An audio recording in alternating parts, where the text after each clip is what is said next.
నమస్కారం అండి. నా పేరు Rajaram Reddy. AK party chairman YouTube channel ద్వారా మీ ముందుకు వస్తున్నాను.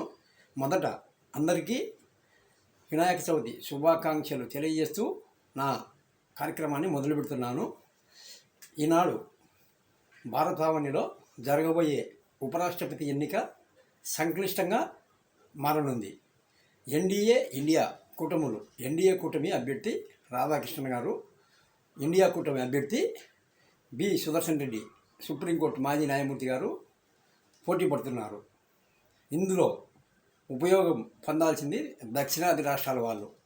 దక్షిణాదిని ఉత్తరాది వాళ్ళు హీనంగా, లెక్కలేనితనంగా పరిగణలోకి తీసుకుంటున్నారు. కావున దక్షిణాది రాష్ట్రాల్లోని ప్రతి ప్రాంతీయ పార్టీలో ఉన్న ఎంపీ, రాజ్యసభ, లోక్సభ మొత్తం ఓట్లన్నీ సుదర్శన్ రెడ్డికి వేసి గెలిపిస్తే దక్షిణాది పరువు నిలబెట్టిన వాళ్ళు అవుతారు. దక్షిణాది బలపడుతుంది.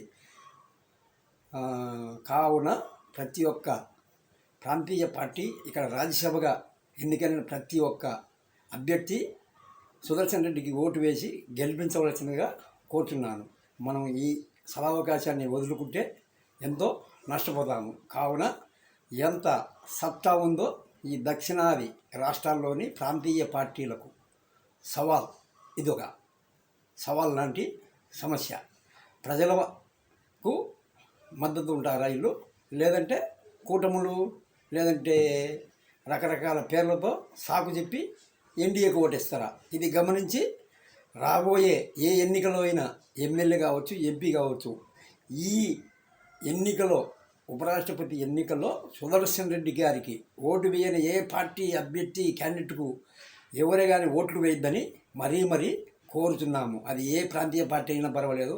ఈ తమిళనాడు కావచ్చు, కర్ణాటక కావచ్చు, ఆంధ్ర కావచ్చు, కేరళ కావచ్చు, ఇక్కడ ఎవరు మనకు సుదర్శన్ రెడ్డికి మద్దతు తెలియకుండా రాధాకృష్ణకు ఓట్లు వేసిన వాళ్లకు మనము ఆ పార్టీలను వచ్చే ఎన్నికల్లో బహిష్కరించి ఇండిపెండెంట్లకు ఓట్లు వేసినా గెలిపించాలి, కానీ వీళ్ళకైతే ఓట్లు వేయద్దని ముఖ్యంగా తెలియజేస్తూ ఈ సందర్భంగా మరీ మీకు ఇది ఎంతో ఉపయోగకరమైనటువంటి ఒక అవకాశం.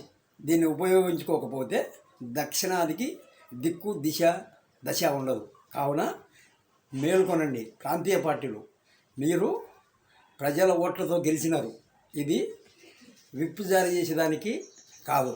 ఇది పార్టీ సింబల్ మీద గెలిచే ఎన్నిక కాదు. కావున మనస్సాక్షికి మీరు కట్టుబడి మీరు దక్షిణాదిని అభివృద్ధిలోకి తీసుకురావాలి, దక్షిణాది పట్టు నిలుపుకోవాలి అంటే తప్పకుండా ఓటు ఎటువంటి పరిస్థితుల్లో బి సుదర్శన్ రెడ్డి గారికి వేసి అఖండ మెజార్టీతో గెలిపించవలసిందిగా కోరుతూ నేను మీకు అందరికీ మరొక్కసారి వినాయక చవితి శుభాకాంక్షలు తెలియజేస్తూ ముగిస్తున్నాను.